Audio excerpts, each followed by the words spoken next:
শহরকে পরিষ্কার পরিচ্ছন্ন রাখতে পাশাপাশি দৃশ্য দূষণ রুখতে জলপাইগুড়ি পুরসভার উদ্যোগে নাইট সলিড ওয়েস্ট ম্যানেজমেন্ট প্রকল্পের মাধ্যমে বর্জ্য সংগ্রহের কাজ শুরু হলো।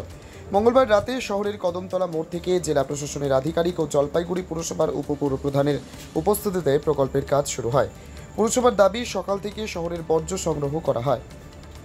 এখন থেকে প্রতিদিন রাত 10টা থেকে 12টা পর্যন্ত শহরের বিভিন্ন হোটেল সহ ছোটোখাটো দোকান থেকে যেসব বর্জ্য বের হয়ে রাস্তার পাশে জমা করা হয় সেগুলো পরিষ্কার করা হবে। ধীরে ধীরে পাড়াগুলিতেও এই কর্মসূচি চলবে। শহরকে দূষণমুক্ত করতে এই উদ্যোগ বলে খবর। উপপুরপ্রধান সৈকত চট্টোপাধ্যায় বলেন, অগাস্ট মাস থেকে পরিষেবার জন্য প্রতি মাসে 30 টাকা করে নেওয়া হবে ব্যবসায়ী প্রতিষ্ঠান থেকে। মঙ্গলবার 2টি ট্রাক্টরে চাপিয়ে আবর্জনা চাপিয়ে এই পরিষেবা শুরু হচ্ছে। প্রয়োজন বুঝে আরও ট্রাক্টর দেওয়া হবে। এদিনের এই কর্মসূচিতে উপস্থিত হয়ে অতিরিক্ত জেলাশাসক ধীমান বারুই পুরসভার এই উদ্যোগকে সাধুবাদ জানিয়েছেন। পাশাপাশি তিনি বলেন, যে কোনো দরকারে জেলা প্রশাসন পাশে থাকবে। এদিন জলপাইগুড়ি পুরসভার উপপুরপিতা সৈকত চট্টোপাধ্যায় আর কি বলেছেন শুনুন।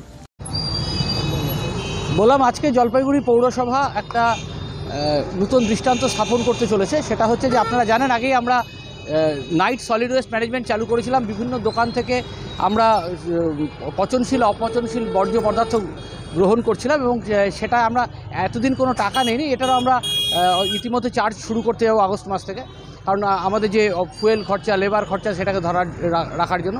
আর আজকে থেকে যেটা বিনা পয়সা একদম, সেটা হচ্ছে যে আমরা 2টো ট্র্যাক্টর এবং 2টো ট্রলিকে একসাথে চালাবো রাত্রি 10টা থেকে রাত্রি 12টা অবধি। আজকে থেকে সেটা শুভারম্ভ, যেটা বিভিন্ন রাস্তার মোড়ে মোড়ে বা বিভিন্ন জায়গায় যেখানে মানুষের বেশি যাতায়াত, সেখানে যে ময়লা পড়ে থাকে, সেই ময়লাগুলো রাত্রি 10টা থেকে 12টার মধ্যে কালেক্ট করবে। বিভিন্ন দোকানদারদের দেখা যায় যে তাদের সচেতনতার অভাবে বা বিভিন্ন রেস্টুরেন্ট সচেতনতার অভাবে তারা বাইরে ময়লা ফেলেন, সেটাকেও আমরা তুলে নেব। দেখুন, আমরা প্রত্যেকটা দোকানে, জলপাইগুড়ি শহরের প্রত্যেকটা দোকানে কিন্তু আমরা চেষ্টা করছি আমাদের 2টো করে বালতি দেওয়া, সবুজ বালতি এবং নীল বালতি দেওয়ার চেষ্টা করছি, যেখানে পচনশীল অপচনশীল ভাগ করা যাবে। কিন্তু তারপরেও যেটা বাইরে পড়ে থাকছে ময়লা, সে বাড়ির থেকে হোক, দোকান থেকে হোক, রেস্টুরেন্ট থেকে হোক, সেগুলো আমরা রাত্রিবেলা 10টা থেকে 12টা অবধি কালেক্ট করবো। এটা জলপাইগুড়ি পৌরসভার অভিনব উদ্যোগ, আর কিছুক্ষণের মধ্যেই সেটা শুরু হতে চলেছে। দাদা, বলছি যে এটা কি মেন রোডের মধ্যেই হবে না অলিতে গলিতে? প্রাথমিকভাবে আমরা বললাম তো 2টো গাড়ি চালাচ্ছি, মানে 2টো ট্র্যাক্টর সঙ্গে 2টো ট্রলি। তারপরে আমরা কতটা কভার করতে পারছি দেখে নেব। তারপরে সেটা সরজমিনে একটা মানে আমাদের কাজের অগ্রগতি বুঝে নিয়ে তারপরে আমরা পরবর্তী পদক্ষেপ ঠিক করব। আজকে মানুষকে কি বার্তা দেবেন? আজকে মানুষকে একটাই বার্তা দেবো, সেটা হচ্ছে বাইরে আবর্জনা ফেলা অমার্জনীয় অপরাধ। আপনি শুধু প্রতিবেশীর ক্ষতি করছেন, আপনি নিজের ক্ষতি করছেন, আপনি মাটির দূষণ করছেন, আপনি বায়ু দূষণ করছেন, এবং তার দ্বারা আপনি এবং আপনার পরিবারও ক্ষতিগ্রস্ত হচ্ছে। জলপাইগুড়ি পৌরসভা আপনার কাছে একদম পড়ে রয়েছে, এটা বারবার আপনার দরজায় নক করে বলছে যে বাইরে ময়লা ফেলবেন না, আমাদের বালতিতে ময়লা দিন। তারপরেও আপনারা যে সচেতনতার অভাবে যে ময়লাটা বাইরে ফেলবেন, সেটাও আমরা রাত্রি 10টা থেকে 12টা কালেক্ট করে নেব। কিন্তু মানুষ আমাদের যাতে কালেকশন করতে না হয় আগামী দিনে, তার জন্য যেন মানুষ সচেষ্ট হন। কারণ তার নাইট সলিড ওয়েস্ট ম্যানেজমেন্ট এবং ডে সলিড ওয়েস্ট ম্যানেজমেন্টে তারা 2টো বালতিতে পচনশীল অপচনশীল যদি ভাগ করে দেন, তাহলে আমরা ইতিমধ্যে ডাম্পিং গ্রাউন্ডে বালাপাড়া আমরা সার তৈরি করা শুরু করেছি। আর বৃহত্তর আকারে সার তৈরি হবে। সেগ্রিগেটেড আবর্জনা আমরা নিচ্ছি, আবর্জনা রিসাইক্লিং আমরা করছি। এর মধ্যে সারা শহরবাসী, 2 লক্ষের উপর শহরবাসী এই পুরো সিস্টেমটার সাথে যুক্ত হোক, এটাই জলপাইগুড়ি পৌরসভা। পাশাপাশি জলপাইগুড়ির অতিরিক্ত জেলাশাসক সাধারণ ধীমান বারুই কি বলতে চেয়েছেন শুনবো তার মুখ থেকে।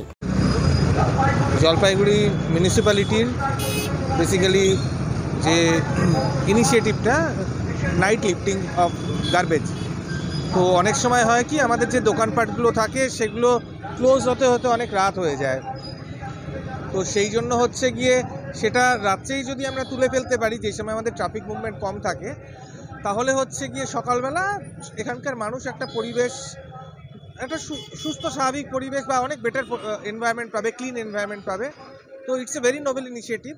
তো এটাকে আমরা সাধুবাদ জানাই, এবং সেই জন্য হচ্ছে গিয়ে আমাদের জেলা প্রশাসনের থেকে যা যা সহযোগিতা দরকার অবশ্যই মিউনিসিপ্যালিটির সঙ্গে তো সবসময় থাকবে, এবং এটাকে আরও বেশি মাত্রায় যাতে আমরা সমস্ত জায়গায় রেপ্লিকেট করতে পারি যেখানেই এই প্রবলেমগুলো রয়েছে। কারণ অনেকের যখন কাজ শেষ হয় তখনই হয়তো তারা কোথাও করে, মানে আমাদের গার্বেজটাকে ডাম্প করে বা যেভাবেই করে না কেন, তো সেটা যদি তখনকার জিনিস তখনই উঠে যায়, তো তাহলে হচ্ছে গিয়ে আমাদের অ্যাজ এ হোল মানে আমরা ক্লিন থাকতে পারবো, আমাদের সোসাইটি ক্লিন থাকতে পারবে। তো hopefully this will continue for a long way, and thank you. এটার সঙ্গে এটার কি সম্পর্ক? এদিনের এই কর্মকাণ্ডে উপপুরপ্রধান, অতিরিক্ত জেলাশাসক ছাড়াও উপস্থিত ছিলেন পুরসভার অফিস সুপারিনটেন্ডেন্ট তাপস দত্ত, পুরসভার এক্সিকিউটিভ অফিসার দেবদুলাল পাত্র সহ আরও অনেক সম্মানীয় ব্যক্তিত্ব।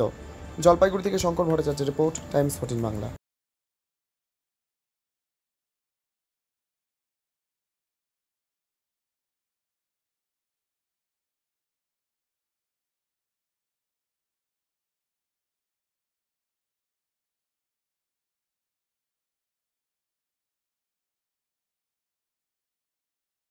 আপনি কি কিডনির রোগে ভুগছেন? তাহলে আর দেরি না করে আজই আসুন আপনার এলাকার একমাত্র বিশ্বস্ত প্রতিষ্ঠান জীবন রেখাতে। এখানে বিশেষজ্ঞ নেফ্রোলজিস্ট ডাক্তাররা লেজার ট্রিটমেন্টের মাধ্যমে রোগীদের সমস্ত ধরনের কিডনির এবং প্রোস্টেটেটের অপারেশন করে থাকেন।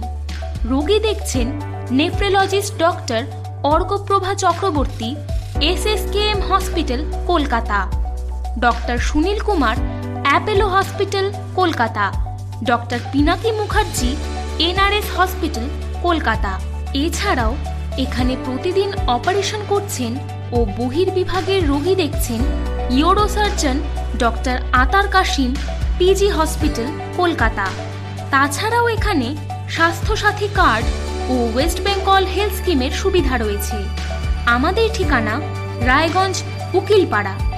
বিশদে জানতে কল করুন 8373066655 অথবা 8373066644 এই নম্বরে।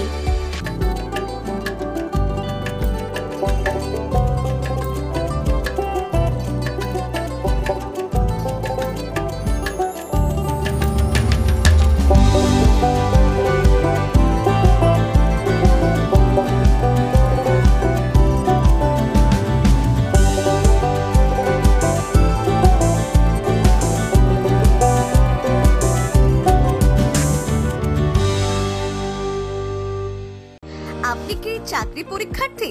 চাকরি পরীক্ষার বই খুঁজছেন?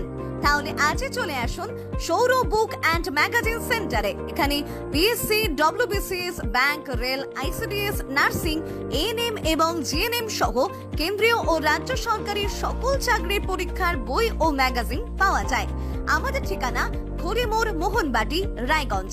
বিস্তারিত জানতে যোগাযোগ করুন 9002904090 অথবা 9434347016।